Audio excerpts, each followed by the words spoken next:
વિદ્યાર્થી મિત્રો, કેમિસ્ટ્રીની અંદર આજે આપણે ચર્ચા કરવા જઈ રહ્યા છીએ બફર દ્રાવણ. છેલ્લા લેક્ચરની અંદર એસિડ અને બેઝમાંથી બનતો ક્ષાર અને ક્ષારના જળ વિભાજનને કારણે એ ક્ષાર એસિડિક હશે, બેઝિક હશે કે તટસ્થ હશે એની ચર્ચા કરી. આજે આપણે એક ક્ષાર અને એસિડ અથવા બેઝની મદદથી આપણે બફર દ્રાવણો બનાવવાની ચર્ચા કરી. તો પહેલા સૌપ્રથમ બફર દ્રાવણ કોને કહેવાય એની વ્યાખ્યા પ્રમાણે આપી શકીએ. જે દ્રાવણો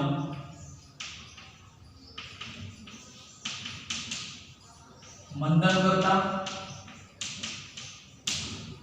અથવા તેમાં અલ્પ માત્રામાં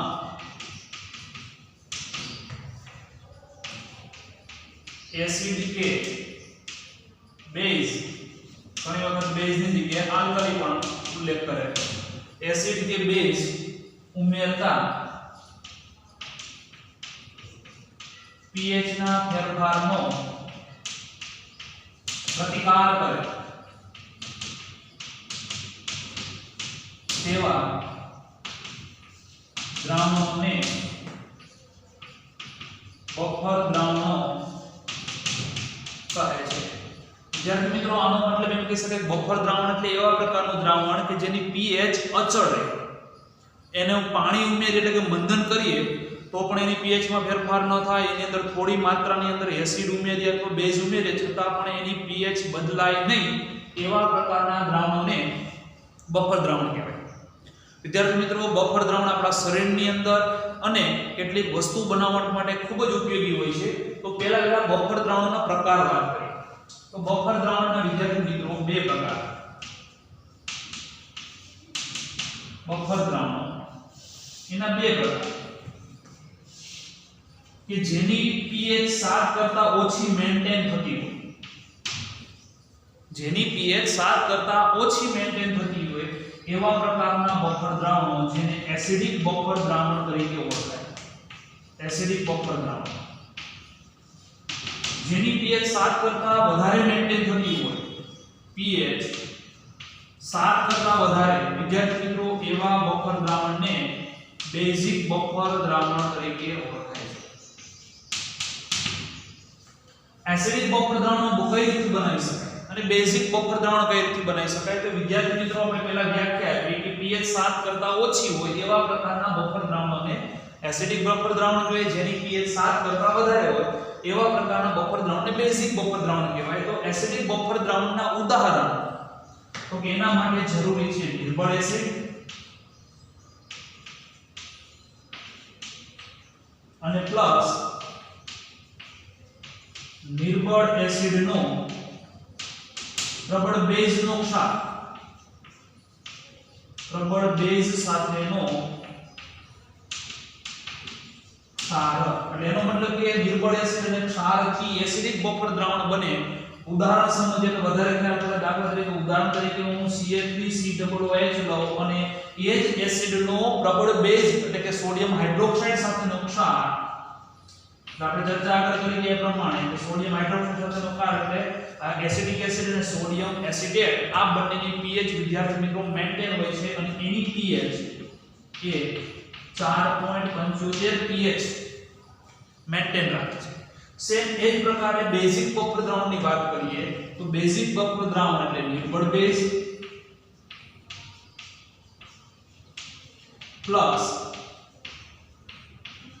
નિર્બળ બેઝનો પ્રબળ એસિડ સાથેનો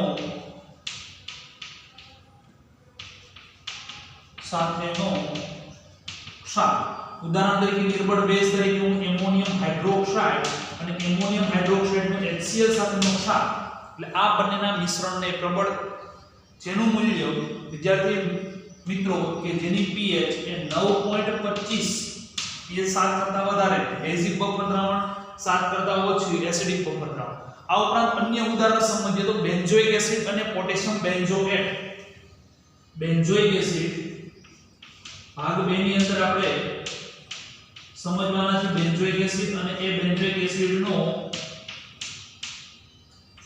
પોટેશિયમ, આની જગ્યાએ તો આની જગ્યાએ આમ પણ લખી શકાય C6H5 COOH અને C6H5COOK કે જેની pH વિદ્યાર્થી મિત્રો 3.7 ની આસપાસ મેન્ટેન થાય છે. આવું જે અન્ય pH 3.7 ની આસપાસ મેન્ટેન થતું એ છે ફોર્મિક એસિડ અને પોટેશિયમ ફોર્મેટ HCOOH અને HCOO કે પોટેશિયમ ફોર્મેટ આની pH પણ વિદ્યાર્થી મિત્રો એ 3.7 ની આસપાસ મેન્ટેન થાય છે. અહીંયા બેઝિક બફર દ્રાવણના અન્ય ઉદાહરણની વાત કરીએ તો વિદ્યાર્થી મિત્રો બોરિક એસિડ અને borax H3BO3 boric acid plus borax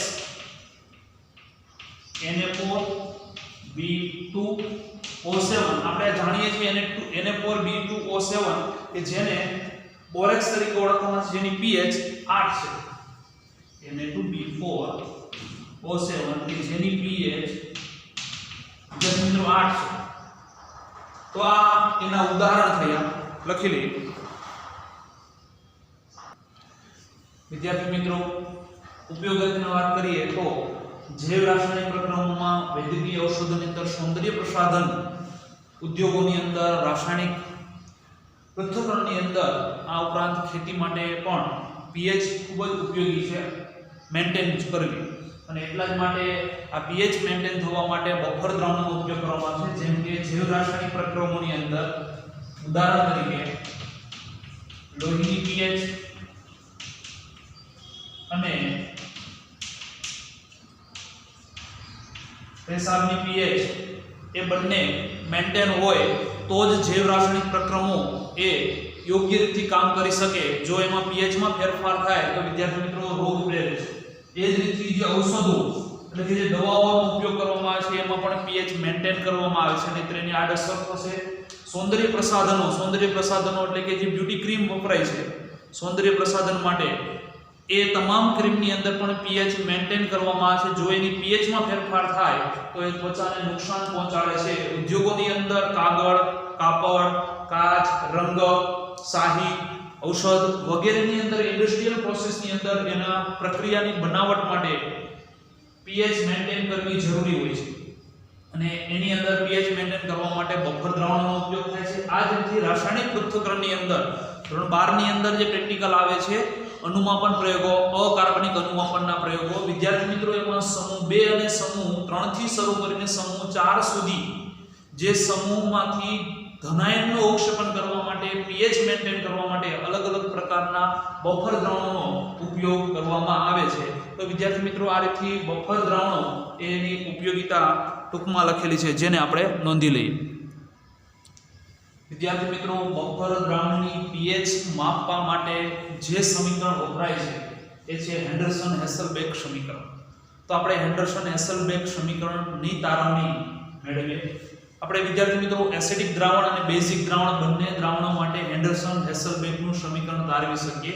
આપણે એસિડ દ્રાવણ માટે હેન્ડરસન-હેસલબેકનું સમીકરણ, તો સૌપ્રથમ એસિડિક દ્રાવણ માટે એસિડિક બફર દ્રાવણ માટે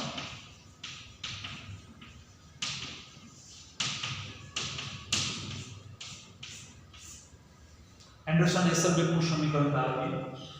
pH ગણવા માટે એસિડ HA વિદ્યાર્થી મિત્રો એની પાણી સાથેની પ્રક્રિયા નિર્બળ એસિડ આપણે જાણીએ એ પ્રમાણે H3O++ A-. આના માટે વિયોજન અચળાંક K બરાબર તો K આયનીકરણ અચળાંક એસિડ માટેનો CH3COO A- HA.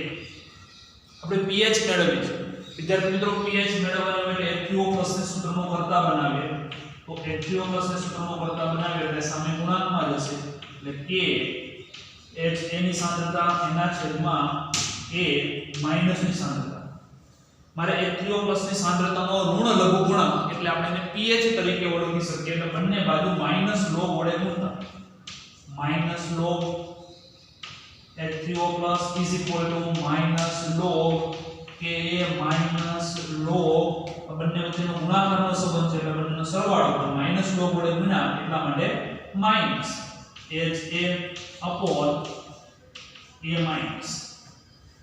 આના બરાબર આપણે જાણીએ છીએ માઈનસ log H+ અથવા H3O+ એટલે એના માટે લખી શકીએ pH is equal to PKA minus log HA upon A minus.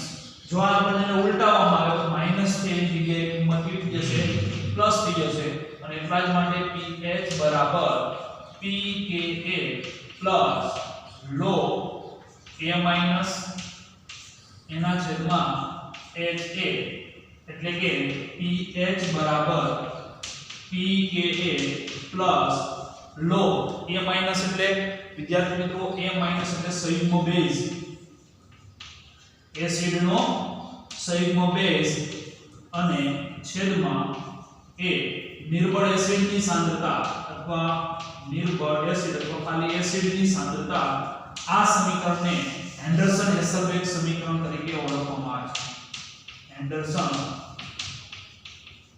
હેસલબેક સમીકરણ વિદ્યાર્થી મિત્રો એસિડિક બફર દ્રાવણના ઉદાહરણની અંદર એન્ડરસન હેસલબેક સમીકરણનો ઉપયોગ કરીએ તો એસિડિક બફર દ્રાવણ ઉદાહરણ તરીકે CH3COOH CH3COO Na sodium acetate આને તો આને HAC વડે દર્શાવીએ અને આને NaAC વડે દર્શાવીએ બંનેને તો વિદ્યાર્થી મિત્રો ઉપરના સમીકરણની અંદર આમાંથી મળતો સંયુગ્મ એસિડ એટલે AC માઈનસ સંયુગ્મ બેઝ એસિડમાંથી મળતો બેઝ કે જેને આપણે સંયુગ્મ બેઝ તરીકે ઓળખીએ AC માઈનસ એસિડ આ જ દર્શાવે છે અને એટલા માટે હેન્ડરસન હેસલબેકનું સમીકરણ pH is equal to PKA plus log AC minus ની સાંદ્રતા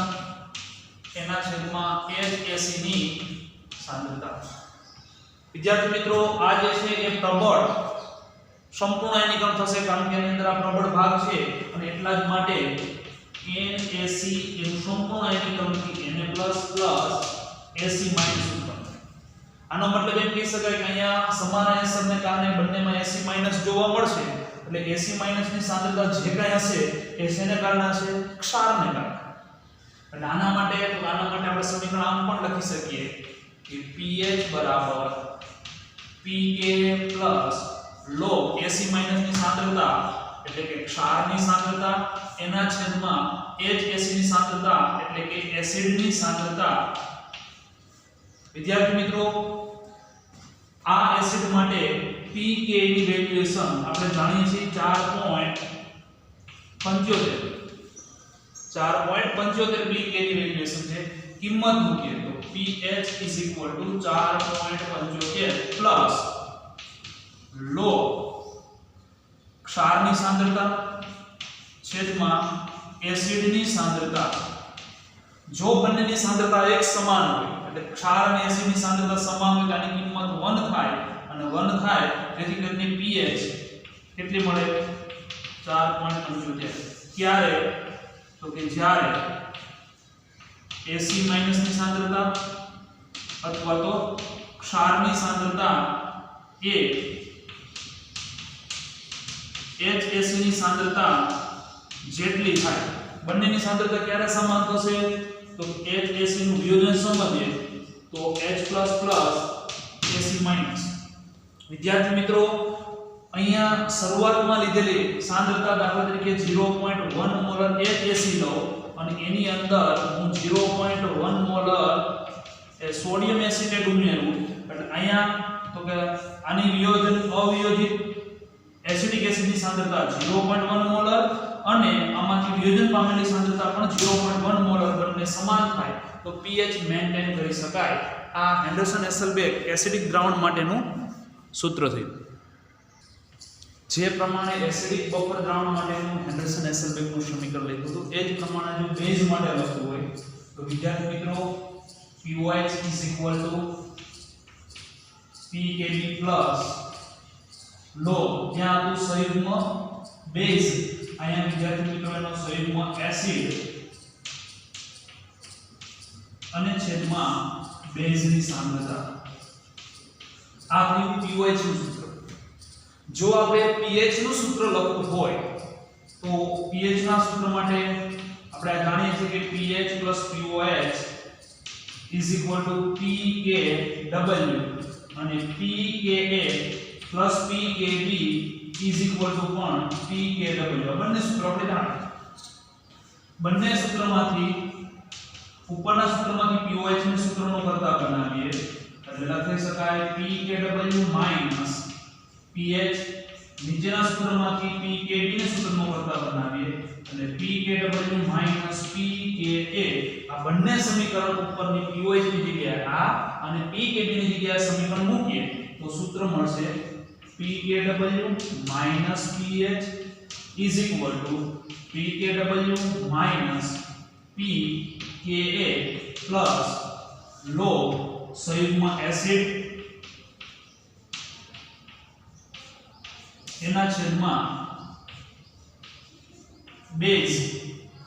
pKw કેન્સલ, બંને બાજુ માઈનસ વડે ગુણાકાર કરું તો સૂત્ર મળે pH pKa માઈનસ લોગ સંયુગ્મ એસિડ એના છેદમાં સંયુગ્મ બેઝની સાંદ્રતા. આ સમીકરણને હેન્ડરસન-હેસેલબેક સમીકરણ બેઝિક દ્રાવણ માટેનું સૂત્ર. અહીં પણ બંનેની સાંદ્રતા સરખી હોય ત્યારે pK ની વેલ્યુએશન જેટલી જ pH મળે. જેમ કે NH4OH છે વિદ્યાર્થી મિત્રો, એનું pK નું મૂલ્ય pKb નું મૂલ્ય નહીં પરંતુ pK નું મૂલ્ય જે છે એ છે 9.25. તો અહીંયા એની pH એ પણ કેટલી મળશે 9.25 કારણ કે એની સાથે જે માઈનસ ભાગ છે એની કિંમત કેટલી મળશે તો કે ઉપર દાખલા તરીકે 0.1 સાંદ્રતા, નીચે પણ 0.1 સાંદ્રતા હોય તો pH ની કિંમત કેટલી 9.25 મેન્ટેન થશે અને એને કારણે એ દ્રાવણ એ બેઝિક બફર દ્રાવણ તરીકે ઓળખી શકીએ. લખી લઈએ. ત્યારબાદ વિદ્યાર્થી મિત્રો ક્ષારની દ્રાવ્યતાની વાત કરીએ. ક્ષારને પાણીમાં ઓગાળવું. વિદ્યાર્થી મિત્રો ક્ષારને પાણીમાં ઓગાળવાથી એની દ્રાવ્યતા અલગ અલગ હોય છે. તો સૌપ્રથમ દ્રાવ્યતાની વાત કરીએ તો દ્રાવ્યતા માટે આપણે આમ લખી શકીએ ચોક્કસ તાપમાને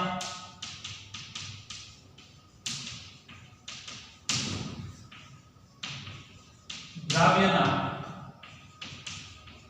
મોલને 1 લિટર પાણીમાં ઓગાળતા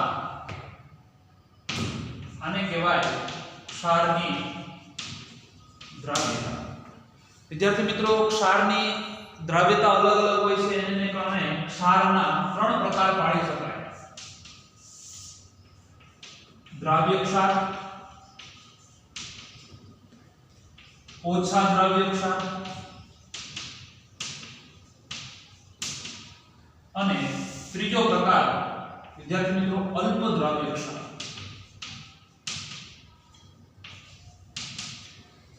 દ્રાવ્ય ક્ષાર કોને કહેવાય તો કે જેની દ્રાવ્યતા ખૂબ વધારે હોય. જેની દ્રાવ્યતા ખૂબ વધારે એટલે 1 લિટર પાણીની અંદર 0.1 મોલ કરતા પણ વધારે જેની દ્રાવ્યતા હોય એટલે દ્રાવ્યતા જેની 0.1 મોલ કરતા વધારે પ્રતિ લિટર એટલે મોલ પ્રતિ લિટર જેની દ્રાવ્યતા 0.1 મોલ કરતા પણ વધારે હોય એવા પ્રકારના ક્ષારને દ્રાવ્ય ક્ષાર તરીકે ઓળખવામાં આવે છે, જેનું 100% આયનીકરણ થતું હોય.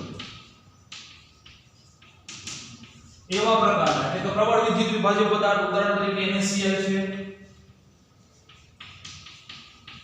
KCl છે, CaCl2 છે, MgCl2 છે વગેરે પદાર્થ વિદ્યાર્થી મિત્રો પાણીમાં સંપૂર્ણ આયનીકરણ પામે છે અને એટલા માટે આવા પ્રકારના ક્ષારને દ્રાવ્ય ક્ષાર તરીકે ઓળખવામાં આવે છે. ઓછા દ્રાવ્ય ક્ષાર કે જેની દ્રાવ્યતા એ 0.1 મોલર કરતા ઓછી હોય અને 0.01 મોલર કરતા વધારે હોય. આનો મતલબ એમ કહી શકાય કે 0.01 મોલર કરતા દ્રાવ્યતા વધારે હોય અને 0.1 મોલર કરતા ઓછી. આવા પ્રકારના ક્ષારને ઓછા દ્રાવ્ય ક્ષાર તરીકે ઓળખવામાં આવે છે. વિદ્યાર્થી મિત્રો આમાં પાણીમાં એનું આયનીકરણ ઓછું આયનીકરણ પામતું હોય છે અને ઓછું આયનીકરણ પામતું હોય છે. ઉદાહરણ તરીકે ઓછા દ્રવ્ય ક્ષારના ઉદાહરણની વાત કરીએ તો calcium hydroxide, magnesium sulphate, calcium hydroxide આ ઉપરાંત મેગ્નેશિયમ સલ્ફેટ એ વિદ્યાર્થી મિત્રો ઓછા દ્રવ્ય ક્ષાર છે. હવે વાત કરીએ અલ્પ દ્રાવ્ય ક્ષાર કે જેની દ્રાવ્યતા 0.01 મોલર કરતા પણ ઓછી હોય, જેની દ્રાવ્યતા એ 0.01 મોલર કરતા પણ ઓછી હોય એવા પ્રકારના ક્ષારને અલ્પ દ્રાવ્ય, અલ્પતમ આયનીકરણ પામતું હોય, ખૂબ જ ઓછું આયનીકરણ પામતું હોય એવા પ્રકારના ક્ષાર આની અંદર ઉદાહરણ આવશે. ઉદાહરણ તરીકે BaSO4, બેરિયમ સલ્ફેટ છે, કેલ્શિયમ સલ્ફેટ છે. આવા જે ઉદાહરણ છે કે જેની દ્રાવ્યતા સિલ્વર ક્લોરાઇડ છે વગેરેની દ્રાવ્યતા magnesium hydroxide, AgCl, magnesium hydroxide વગેરે વિદ્યાર્થી મિત્રો એની દ્રાવ્યતા ખૂબ ઓછી હોય છે. તો આપણે એક ક્ષારનું વર્ગીકરણ કર્યું, લખી લઈએ વિદ્યાર્થી મિત્રો. ત્યારબાદ દ્રાવ્યતાને અસર કરતા પરિબળોની જો ચર્ચા કરીએ તો પહેલું પરિબળ છે એ છે તાપમાન. તાપમાન બદલાય એટલે દ્રાવ્યતા બદલાશે. બીજું પરિબળ છે એ છે દ્રાવક યોજન એન્થાલ્પી. અને ત્રીજું પરિબળ છે એ છે સ્ફટિક લેટિસ એન્થાલ્પી, જેને આપણે લેટિસ એન્થાલ્પી તરીકે ઓળખીએ. આ એન્થાલ્પી ની વ્યાખ્યાઓ આપણે આગળના ચેપ્ટરમાં જોઈ ગયા. લેટિસ એન્થાલ્પી એટલે કે એમાં લેટાઇસ ને છૂટા પાડવા માટે 1 મોલ NaCl ને Na+ અને Cl- ના અનંત અંતરે લઈ જવા માટે જરૂરી ઊર્જાને લેટિસ એન્થાલ્પી કહેવામાં આવે છે. Na+ અને Cl- ની ફરતી બાજુ પાણીના અણુ ગોઠવાય એટલે કે પાણી એટલે કે દ્રાવકના અણુઓ ગોઠવાય તો એને દ્રાવક યોજન એન્થાલ્પી તરીકે ઓળખવામાં આવે. તાપમાનનો અસરની વાત કરીએ તો તાપમાન બદલાય તેમ દ્રાવ્યતા બદલાય. વિદ્યાર્થી મિત્રો મોટાભાગે ઉષ્મા શોષક પ્રક્રિયા છે તો મોટાભાગે તાપમાનનો વધારો એ દ્રાવ્યતામાં વધારો કરે, પણ ઉષ્માક્ષેપક પ્રક્રિયા હોય તો તાપમાનનો વધારો એ દ્રાવ્યતામાં ઘટાડો કરે. આ બંનેની કમ્પેરિઝનને આધારે દ્રાવ્યતા નક્કી કરવામાં આવે છે. જો દ્રાવક યોજન એન્થાલ્પીની કિંમત લેટિસ એન્થાલ્પી કરતા મૂલ્ય વધે, જેને આપણે દ્રાવક, આના માટે આપણે કહીએ છીએ ડેલ્ટા હાઇડ્રેશન H થીટા, અને આનું વેલ્યુ એટલે આપણે ડેલ્ટા લેટાઇસ H થીટા. એટલે કે જો ડેલ્ટા હાઇડ્રેશન H થીટા ની કિંમત એ લેટાઇસ એન્થાલ્પી કરતા વધારે હોય તો વિદ્યાર્થી મિત્રો એવા પ્રકારનો ક્ષાર એ દ્રાવ્ય ક્ષાર હોય. પરંતુ જો ડેલ્ટા હાઇડ્રેશન થીટા ની કિંમત ઓછી હોય કોના કરતા, તો તેની લેટાઇસ એન્થાલ્પી કરતા, તો વિદ્યાર્થી મિત્રો એ પ્રકારનો ક્ષાર એ હંમેશા અદ્રાવ્ય ક્ષાર હશે. આ બંને અગત્યના પોઈન્ટ છે એ આપણે નોંધી લઈએ.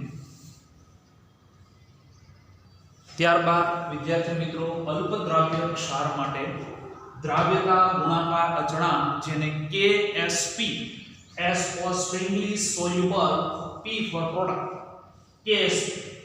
વિદ્યાર્થી મિત્રો ખાસ સમજવું જેવું છે, જે પદાર્થ અલ્પ દ્રાવ્ય છે જેનું પાણીમાં ઓછું આયનીકરણ થતું હોય છે, અલ્પતમ જ આયનીકરણ પામતું હોય છે, એના માટેનો દ્રાવ્યતા ગુણાકાર કઈ રીતે મેળવવામાં આવે છે.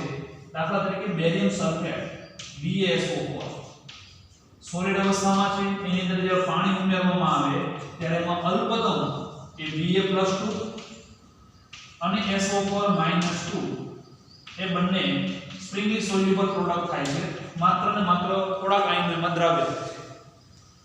હવે આના માટે સંકોચના K ની કિંમત લખી તો K નિપજોની સાંદ્રતા છેદમાં પ્રક્રિયકોની સાંદ્રતા. નિપજોની સાંદ્રતા તરીકે બેરિયમ +2 SO4-2 અને એના છેદમાં BaSO4. પણ વિદ્યાર્થી મિત્રો આપણે જાણીએ છીએ પ્રમાણે સોલિડ છે એટલે એની સાંદ્રતામાં કોઈ પણ પ્રકારનો ફેરફાર થતો નથી અને આની સાંદ્રતા અચળ રહે છે. એટલે હવે આ સૂત્રને જો KSP સ્વરૂપે લખવું હોય તો KSP માત્ર ને માત્ર જે આયન સોલ્યુબલ થાય છે એટલે કે Ba+2 અને બીજો આયન કયો છે તો SO4-2 એની જે સાંદ્રતા. જો આની સાંદ્રતા SS હોય, સોલ્યુબલ પ્રોડક્ટની સાંદ્રતા જો SS વડે દર્શાવવામાં આવે તો KSP નું સૂત્ર વિદ્યાર્થી મિત્રો S × S = S². જો આને આપણે સાંદ્રતા મેળવવાની એટલે કે Ba+ નું કેટલા દ્રાવ્ય થાય અને SO પર માઈનસ નું કેટલા દ્રાવ્ય થાય તો S મેળવવો હોય તો વિદ્યાર્થી મિત્રો મારે Ksp નું શું કરવું પડે વર્ગમૂળની મદદથી મેળવી શકાય. હવે કેટલાક અલ્પદ્રાવ્ય ક્ષારો કયા પ્રકારના હોય અને એનો Ksp ઉપરથી S ની કિંમત કઈ રીતે મેળવી શકાય એના માટેની ચર્ચા કરીએ. તો પહેલો પ્રકાર Mx પ્રકારનો ક્ષાર. Mx પ્રકારના ક્ષારો કે જેની અંદર M1 અને X- એટલે એક આયન ઉત્પન્ન કરતા હોય જેમ કે Ba+2 એક આયન છે ને SO પર 1+. ઉદાહરણને આવા પ્રકારે લખી શકાય. ઉદાહરણ તરીકે ખાસ સમજીએ તો કે CaSO4 BaSO4 CaO આ ઉપરાંત AlPO4 કારણ કે આમાં +3 વિભાગ આમાં -3 વિભાગ આમાં +2 આમાં -2. ઉદાહરણ અન્ય ઉદાહરણની વાત કરીએ કે જેની અંદર એક ધન આયન એક ઋણ આયન એટલે Li+ Cl-, એક ધન આયન એક ઋણ આયન આવા પ્રકારના Mx પ્રકારના હોય તો એના માટે Ksp નું સૂત્ર આ પ્રમાણે લખી શકીએ. Ksp બંને +1 ને +1 એટલે S ગુણ્યા S એટલે એની ઉપરથી S √, શું લખી શકાય Ksp જ્યાં સૂત્ર થાય તો એનું છે. પરંતુ વિદ્યાર્થી મિત્રો જો Mx2 પ્રકારના અથવા M2X પ્રકારના પદાર્થ હોય તો બંનેની અંદર આયનોની સંખ્યામાં ફેરફાર થશે. જેમ કે Mx2 પ્રકારના હોય તો Mx2 ઉદાહરણ તરીકે મેગ્નેશિયમ હાઇડ્રોક્સાઇડ આવા પ્રકારના ઉદાહરણ. M2X પ્રકારના ઉદાહરણની અંદર Ag2CO3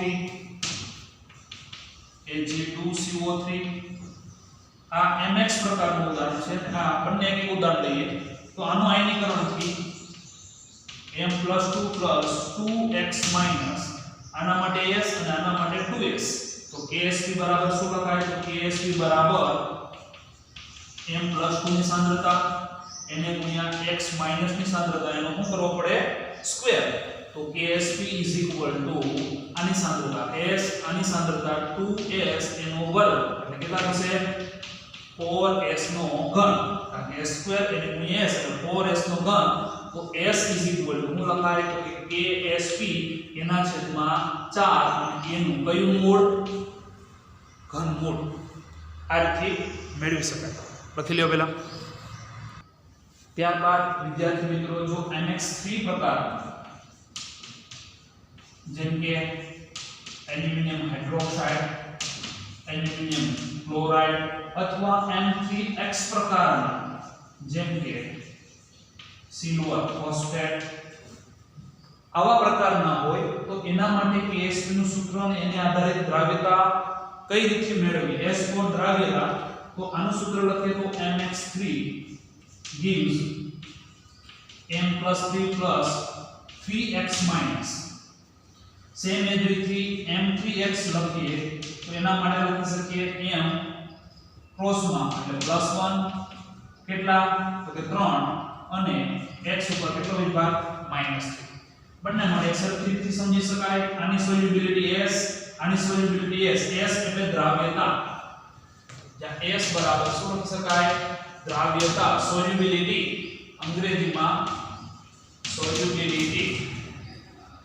અહીંયા પણ S અને S પણ કેટલા S 3s અને અહીંયા પણ 3s તો વિદ્યાર્થી મિત્રો આના માટે Ksp નું સૂત્ર લખાય M+3 અને x માઈનસ અને 3 મોલ એટલે 3 ઘાત સોલ્યુબિલિટી S અને 3s એનો ઘન એટલે થશે S ગુણ્યા 27 3 નો ઘન એટલે 27 s ઘન એટલે આ થયું 27 s ની 4 ઘાત તો s Ksp ને 27 વડે ભાગાકાર કરી અને એનું ચતુર્થ મૂળ લેવું પડે. સેમ એ જ પ્રમાણે અહીં આપણે તમે દર્શાવશો.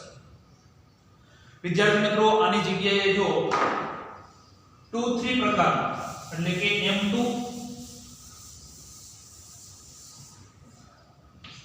M2X3 પ્રકાર અથવા M3X2 પ્રકારનો ઉદાહરણ તરીકે M2X3 પ્રકારના જો ઉદાહરણની વાત કરીએ તો છે Fe2O3 અથવા Fe2S3 અને 3 અને 2 પ્રકારના જો ચર્ચા કરીએ તો ઉદાહરણ તરીકે Zn2 PO4 એ પણ ઉપર જ આવશે +2 અને 3 -3 અને +2 છે બંનેના આ બંનેની માટેની દ્રાવ્યતાની વાત કરીએ તો આ પ્રકારે 2m + 3 ક્રોસમાં +3x - 2 અથવા ઉપરની પ્રક્રિયા આને માટે લખીએ તો m3x2 gives m ક્રોસમાં ઉપર એટલે +2 એની સંખ્યા 3 અને x ક્રોસમાં ઉપર એટલે -3 એની સંખ્યા 2 આ થશે 3s આ થશે 2s અને આ થશે 3s અને આ થશે 2s આ સોલિડ હોય એટલે એની દ્રાવ્યતા લેવામાં આવતી નથી KSP નું સૂત્ર તો કે KSP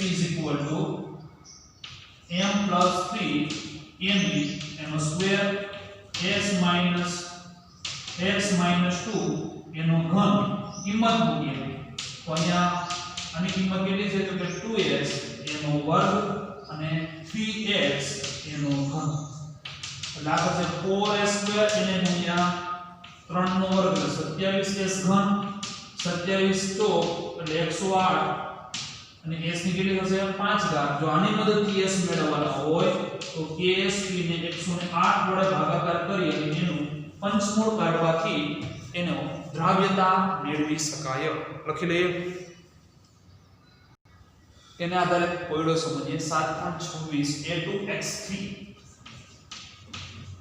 ની દ્રાવ્યતા શુદ્ધ પાણીમાં દ્રાવ્યતા ગણો KSP ની કિંમત આપેલી છે KSP = 1.1 into 10⁻⁻23 વિદ્યાર્થી મિત્રો પ્રક્રિયા લખીએ તો ખ્યાલ આવે A2x3 એની પ્રક્રિયાથી 2a + 3 ક્રોસમાં અને 3x - KSP નું સૂત્ર આની દ્રાવ્યતા 2s અને આની દ્રાવ્યતા 3s KSP નું સૂત્ર લખીએ તો KSP નું સૂત્ર a + 3 એનો સ્ક્વેર અને x - 2 એનો ઘન કિંમત મૂકીએ તો આ થશે 2s એનો સ્ક્વેર 3s એનો ઘન KSP ની કિંમત તો કે 1.1 ગુણ્યા 10⁻⁻23 અહીંયા થશે 4s નો વર્ગ અને એને ગુણ્યા 27s નો ઘન 1.1 × 10⁻⁻23 = 108s ની કેટલી ઘાત થશે 5 અહીંયા તો 1.1 × 10⁻⁻23 s મેળવવાનો એટલે s ની 5 ઘાત બરાબર 1.1 × 10⁻⁻23 એને ભાગ્યા 108 વિદ્યાર્થી મિત્રો ભાગાકાર કરીએ તો 1.1 ભાગ્યા 108 = 0.01 × 10⁻⁻23 બે પોઈન્ટ આ બાજુ ખસાવીએ 1 ગુણ્યા 10⁻25 ઘાત કોના બરાબર x ની 5 ઘાત પંચમૂળ લઈએ પંચમૂળ 1 ગુણ્યા 10⁻5 ઘાત 1 નું પંચમૂળ 1 10⁻25 ઘાત એનું પંચમૂળ એટલે એને ગુણ્યા 1 પંચમાંશ એટલે જવાબ મળશે 1⁻5 ઘાત મોલર આ એની સોલ્યુબિલિટી એટલે કે દ્રાવ્યતા મેળવી શકાય લખી લઈએ ત્યારબાદ કોયડો 7.27 વિદ્યાર્થી મિત્રો બે અલ્પદ્રવ્ય ક્ષારો આપેલા છે પહેલો ક્ષાર છે NiOH2 અને બીજો ક્ષાર છે એ છે AgCl આ પહેલા નંબરનો ક્ષાર અને આ બીજા નંબરનો ક્ષાર બંને માટે KSP ના મૂલ્યો પણ અનુક્રમે આપેલા છે આના માટે જે KSP નું મૂલ્ય આપેલું છે એ છે 2 ગુણ્યા 10 ની -15 ઘાત અને આના માટે જે KSP નું મૂલ્ય આપેલું છે એ છે 6 ગુણ્યા 10 ની -17 ઘાત કયો ક્ષાર વધારે દ્રાવ્ય હશે બંને માટેની સોલ્યુબિલિટી મેળવીએ તો ખ્યાલ આવશે તો પહેલા ક્ષાર માટે આના માટેની સોલ્યુબિલિટી જેનો S1 કહો અને આના માટેની સોલ્યુબિલિટી એનો S2 તો S1 મેળવવા માટે NiOH twice gives Ni plus 2 2OH minus આની સોલ્યુબિલિટી S1 એટલે આના માટે S1 લખીએ તો KSP Ni plus 2 એની સાંદ્રતા અને OH માઈનસ ની સાંદ્રતા એનો સ્ક્વેર એટલે અહીંયા થશે S1 2S1 એનો સ્ક્વેર એટલે આ થશે 2 નો વર્ગ એટલે 4s1 ક્યુબ કોના બરાબર ksp બરાબર તો s1 ઘનમૂળ કોનું તો કે ksp ભાગ્યા 4 ksp ની કિંમત કેટલી છે તો ksp ની કિંમત 2 ગુણ્યા 10 ની -15 ઘાત ભાગ્યા 4 એટલે આ થશે 0.5 નું જો ઘનમૂળ લેવામાં આવે વિદ્યાર્થી મિત્રો ઘનમૂળ 0.5 નું તો ઘનમૂળની અંદર સૌપ્રથમ ઘનમૂળ 2 ભાગ્યા એટલે 0.5 ગુણ્યા 10 ની -15 ઘાત અને એનું ઘનમૂળ ટેક્સ્ટ બુક માંથી જ આપણે એનું ઘનમૂળ જોઈએ તો એનું ઘનમૂળ મળે છે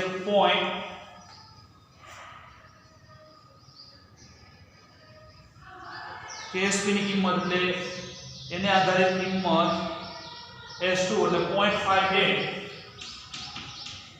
એને ગુણ્યા 10 ની -4 ઘાત અને સોલ્યુબિલિટી એ જ પ્રમાણે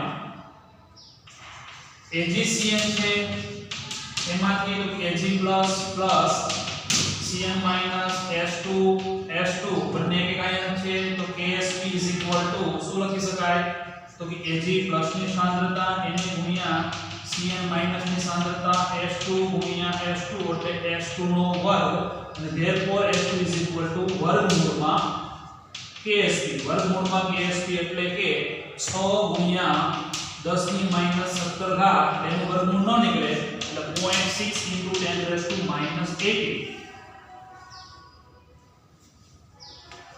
6 નું વર્ગમૂળ ન નીકળે એટલે આપણે એક ઘાત આપણે કન્વર્ટ કરીએ એટલે -16 એટલે 0.6 નું વર્ગમૂળ કાઢીએ તો વર્ગમૂળમાં 0.6 એટલે જવાબ મળે છે 0.77 * 10⁻8 મોલર અહીંયા સોલ્યુબિલિટી આ મળે છે અને આની સોલ્યુબિલિટી આ મળે છે વિદ્યાર્થી મિત્રો આના કરતા આની સોલ્યુબિલિટીની કિંમત વધારે છે એટલે લખી શકાય S1 કરતા S2 ની કિંમત વધારે છે એટલા માટે NiOH ની દ્રાવ્યતા AgCN કરતા વધારે છે આ રીતે કોઈ પણ બે ક્ષારની દ્રાવ્યતાની કમ્પેરિઝન પણ Ksp ના મૂલ્યને આધારે કરી શકાય લખી લઈએ